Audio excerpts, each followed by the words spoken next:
میری گود کا پالا مانگا ہے تو ایک اسماعیل ہے، کاش میری گود میں ہزاروں ہوتے، میں ایک ایک کر کے سارے اپنے رب کے نام پہ قربان کر دے۔ دوڑ کے آیا جناب اسماعیل علیہ السلام، پتہ ہے آپ کے والد کہاں لے جا رہے ہیں؟ فرمایا یہیں سیر کے لیے۔ کہنے لگے نہیں، ان کو تو خواب آئی ہے، رب کا حکم آیا ہے، وہ تو ذبح کر دیں گے۔ تو فرمایا ٹھیک ہے، میرے والد ذبح کریں گے تو میں ذبح ہو جاؤں گا، آپ نے میری بات کو سمجھنا ہے۔ پھر حضرت ابراہیم کے رستے میں آیا، کہنے لگا اے ابراہیم، حضرت جبریل تو آئے ہی نہیں، آپ کو تو حکم حضرت جبریل کے ذریعے آتا ہے، آپ خواب دیکھ کے بیٹا ذبح کریں گے؟ روڑے اٹھائے، کنکر اٹھائے، زور سے مارے، وہ دوسری جگہ آ گیا، پھر کنکر مارے، پھر تیسری جگہ آ گیا، پھر کنکر مارے۔ کیا دنیا میں یہ بھی انداز بھی ہے کہ روڑے ماریں تو عبادت کا ثواب ملے؟ آپ میری بات کو سمجھنا یار، روڑے مارو، روڑے کون مارے؟ حاجی صاحب مارے، ایک دفعہ مارے، کہا نہیں 3 دفعہ مارو، 3 دن مارو، آؤ روڑے مارو۔ یا اللہ، روڑے مارنا بھی عبادت ہے؟ پتھر مارے، کنکر مارے، فرمایا مارو نا، تمہیں پتہ نہیں نا کہ وہ ذائقہ کتنا ہے جب میرے خلیل نے میری خاطر روڑے مارے تھے، میری خاطر روڑے مارنا بھی عبادت قرار دے دیا۔ صحابہ نے پوچھا یا رسول اللہ، یہ جو ہم کنکر مارتے ہیں جمرات کو، اس کا بھی ثواب ہے؟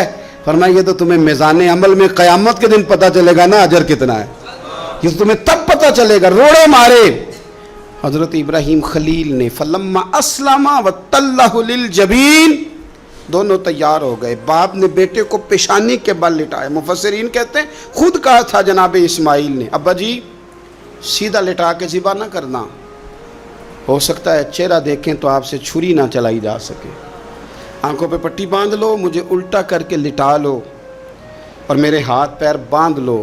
بیٹے وہ کیوں؟ کہا آپ والد ہی نہیں، پیغمبر بھی، پیغمبر بھی جد الانبیاء، ابو الانبیاء ابراہیم خلیل۔ ایسا نہ ہو کہ میں موت آتے وقت تڑپوں تو کچھ خون اڑے، تو میں اللہ کے نبی کی بے ادبی نہیں کرنا چاہتا، مجھے ذرا باندھ لے۔ باپ نے بیٹے کو باندھا، چھری پکڑ لی اور گردن پہ چلائی، فلما اسلم وتلہ للجبین۔ آپ کبھی مزہ تو لے ان آیتوں کا۔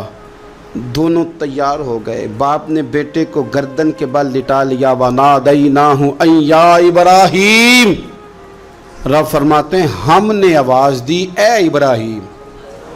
آپ کبھی دیکھیں کوئی بندہ کام کر رہا ہو تو پیچھے سے کوئی دیکھنے والا آواز، او ٹھہرنا ٹھہرنا ٹھہرنا، ذرا مزہ لے، وَنَادَيْنَاهُ أَن يَا إِبْرَاهِيمُ، اللہ فرماتے ہیں ہم نے آواز دی اے ابراہیم، قد صدقت الرؤیا، آپ نے تو خواب سچ کر دکھایا ہے، اے ابراہیم آپ نے تو خواب سچ کر دکھایا، اِنَّ كَذَلِكَ نَجْزِي الْمُحْسِنِينَ، ہم اسی طرح نیکوں کو بدلہ دیتے ہیں، اِنَّ هَذَا لَهُوَ الْبَلَاءُ الْمُبِينُ، بے شک یہ بڑی آزمائش تھی، بے شک یہ کھلی آزمائش تھی۔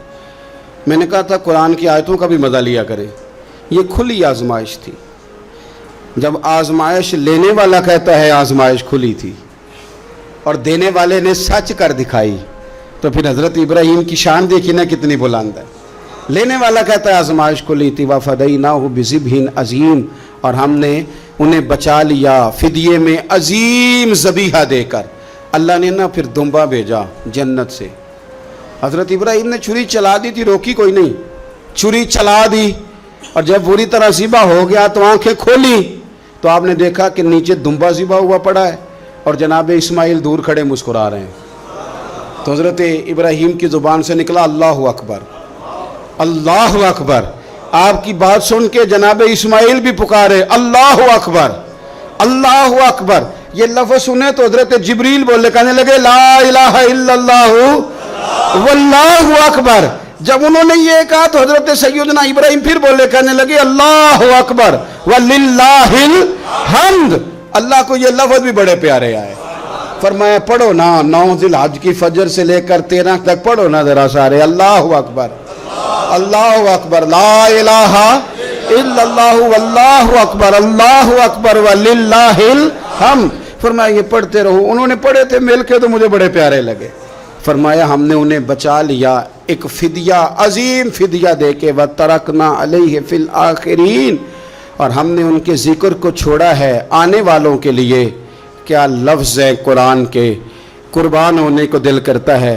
یہ بات بیان کر کے پتہ کیا فرمایا؟ رب نے فرمایا، رب نے فرمایا، خدا خود میر مجلس بود، رب کریم نے فرمایا. کیا فرمایا؟ فرمایا سلام علی ابراہیم. قربان جائیں، سلام علی ابراہیم.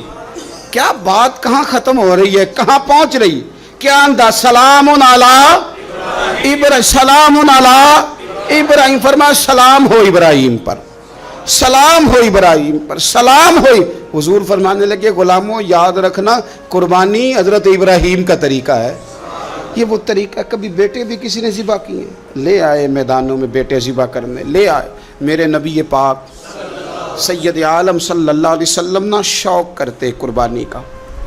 بڑی پیاری چیز کوئی ہو نا تو بندہ کہتا ہے بڑی پیاری، بڑی لاڈلی، کہتا بیٹے یہ چیز ہے تیری ذرا سنبھال لینا.